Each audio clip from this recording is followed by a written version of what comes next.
Welcome to another episode of Chess Concept for Intermediates. When I started playing chess, I was a 400 ELO player, as we all were, but I needed someone online to help me teach concepts with some of these videos. So right now, I am going to show you some brilliancies and blunders to help you with the game of chess. Gain understanding of the game of chess. So we start off with g3. They can play whatever they want, but you do put two pawns in the center, develop knights first, and we are already following the principles of chess. He is choosing his opening setup. Meanwhile, I'm just not worried at all. I play d4 here, and d4 is alright, but he could now start chipping away at that structure, but it's already like not beneficial for white. It's already equalizing for black, so he just develops. He can play knight d2 and knight c4 later. We develop. He brings the queen out. Probably just playing c3 next move. But he plays h4. He has made his intentions clear. So I also have, and I play h6. I just want him to make a decision. Now, I don't know if I really had calculated this line with sacrifices. That would look kind of scary, but I would go for a queen trade. Um, and that's actually easy for me. I will trade queens and I will be up a piece. So he's scared of it. He is scared of it. There is also a fishing pole trap. For example, after oh, there isn't even no move. There is no move. Okay, let's say he plays c3. He takes there, and he takes there. Um, yeah, sadly it doesn't work. So he takes the knight, and I take with the bishop. I have good bishop here, and he is going to play now knight d2 with this queen c1 move. That is very tricky because it's actually the best move, and that's what you need to think here. He doesn't want to castle this side actually because he has already committed the h pawn, and he wants to attack. So he plays queen c1 and knight d2 to go for long castles. After I go rook e8 and I develop with b6, trying to get the bishop out. I think I should have played bishop e6, like, well, why not there? Because he's already intending to play long castles. And b6 is also a blunder. b6 is also a blunder because of this very difficult tactical idea to see if you have not played the game of chess not long enough. So this concept here is that happens only when the bishop is fianchettoed and it targets both the knight and the rook. When both knight and rook are undefended on the same diagonal. So as I'm drawing arrows here and showing you all these crazy ideas, the knight can sacrifice itself for a pawn because you cannot take with the knight because of the pin, and you cannot take with the pawn because then you lose the knight and you lose one of the rooks as well. So that's very difficult to see, but now you know it. You may blunder it next time as well because that's like you are thinking about something else, not for knight takes e4 or d4, e5 or d5. So he plays knight e4. He develops the knight in 4 seconds, not looking for captures. If you can look for moves and 10 moves later in there, like this, that would simplify your game of chess in significantly. 94, bishop e7, as I intended. Now he goes for g4. He is already going for the kingside attack because I have castle already. Here, let's take a pause. Let's take a pause. When you are being attacked with g4, what is the next move he wants to play? Yes, g5. He wants to play g5, and that would be a really annoying threat because let's say we play rook c8, he plays g5, and we have to make a decision. But we don't want to actually take the pawn because we would open up the h file. We would really, really not want that to happen. And if he plays g5, we also don't want to back up because then he takes the pawn and gets in. So in order to prevent that, what do? We cannot play h5 because then he takes. We don't want to play g6 because then that would hang the pawn. We don't also really want to move this side on the board as well because that's not where the action is happening. So we play bishop e7, and I play it. That's insane. Because now that he plays g5, we have time to go h5 and close it all up. We have time to now close the position up. And after rook g1, going for g6 perhaps, I close it up. And the knight cannot go here because I will win this pawn. And in general, the pieces have really no play. The rook is now closed off. Like, wow. Okay, let's say he played g6 here to try to break open the structure. Yes, it's quite a little bit annoying, but let's take it as a free pawn, and I think other moves would be too insane. So that didn't happen though. So he played rook g1, I played g6, and now the center is closed. He should try to open it up. He should try to break open the structure and create some lines for these pieces. He plays queen d2, going for long castles, I imagine. But I here don't really have a lot of moves. I don't have a lot of moves. I could go knight a5 actually.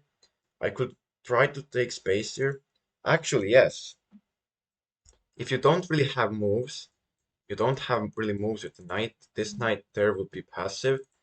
This bishop doesn't want to move, and these probably don't want to play queen to d5 as well because then there will be this check, and you don't win this pawn. So, seeing that you have really no moves here, you can move the pawns. Move the pawns up the board, create some counterplay like this. Let's say this happened. If he castles long, that would be quite an insanity because b5 and b4 is on the way, and don't sleep on these structures. So instead of a bishop d6, which is an inaccuracy, well, doesn't this hang the fork? Yes, it does. I lost an exchange. But that knight was the most active piece from white side, and now these pieces are really, really doing nothing. This knight was actually worth more than this rook, perhaps. Because now the center truly is closed, and we can go for, let's say first, knight e7. We can go for this outpost. We can now go for queen a4, bishop d5, and just attack on this side. He does play e3, and what we should do here is make our queen active, develop pieces out to defend this pawn. Develop the queen out to defend this pawn. Because if you take, he takes back, and your dominance in the center is now under question because now there is an open f file. There is now potential for d4, and that would really not help black. So don't take pawns back just because you can. Keep the tension and play the queen out. There was also c5 that I played. c5 I played, achieving connect 4, and when he takes, we have now opened up the c file. That is insane. That is really nice. There is also this tactical idea with knight takes c5 again. Because if you take here, he plays knight to c4. Uh, I'm not gonna bother you with that. He plays king b1. He plays king b1. He should have put pressure on the position as well. But he played king b1 because he knows that when you opposite side castle, you often play king b1 to, to guard T spots here. Now, I will not call this a mistake because of some knight d5 and you are 0.4 better because uh, that's principally the nicest move there. Knight f5 and I blunder it again this time. This tactic, I don't really know. Yeah. But instead he plays rook h1, doing literally nothing. He should have brought it to the e file. He literally should have brought it to the e file. Or at least keep defending the bishop and bring this rook out. Chess is tough, man. Here, we can develop the rook. We can go in with the queen. We can bring in the bishop. All these moves are better for black. But instead, oh, instead, I play the worst move and I open up the position. No, that is literally the only thing you should prevent white from doing. Because you should not create this like an attack. This is not an attack. This is a close center. So, in close centers, white's pieces are deemed useless. Queen a4, bishop d5, and all these sacrifices, all this, you have so many good pieces in play. Meanwhile, he has only a queen and a rook. So, create more attackers than they could create defenders. They really have no moves to respond to this. If they play c3, that's a really weakening move because you either get into the way of the tempo or you open up this and split your pawns. You cannot play c3, you cannot play b3, you cannot really play anything with the queen as well. This is really, really easy to play for black as it develops pieces, creates attackers, and butchers the king. When I play e4, I am doing the exact opposite. Because when he takes, yes, I take with the bishop, and I'm not really hanging stuff because this bishop is not guarded. Well, guess what? It is possible. Because now you have created this weakness, and all these checks are really, really bad for black and good for white. He could play this, then this, and even this.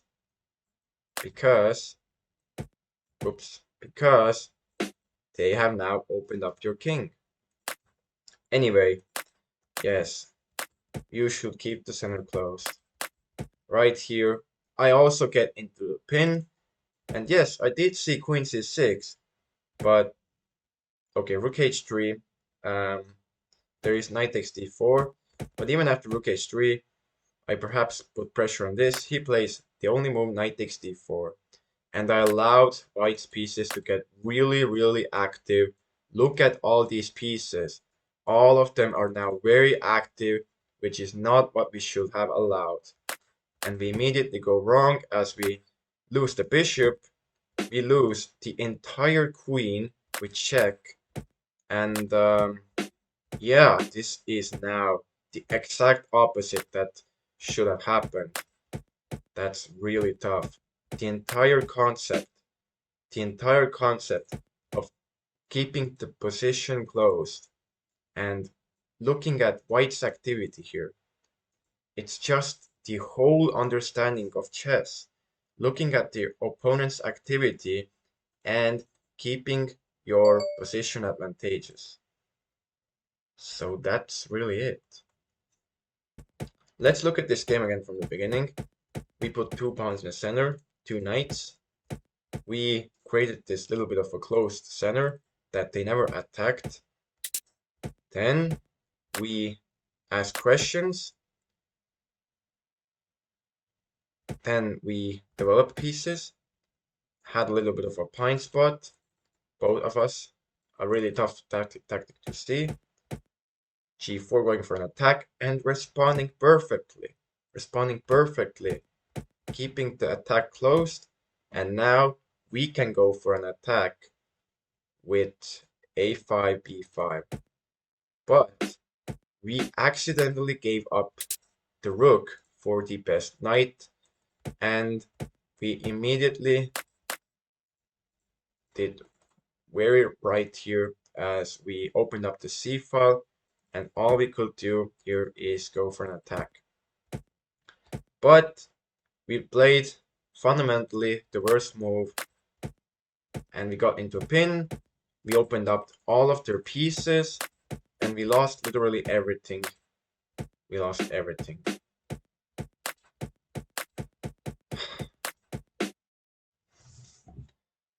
If you like this video, I think there was a lot to learn. You should also do that. Look at your game reviews.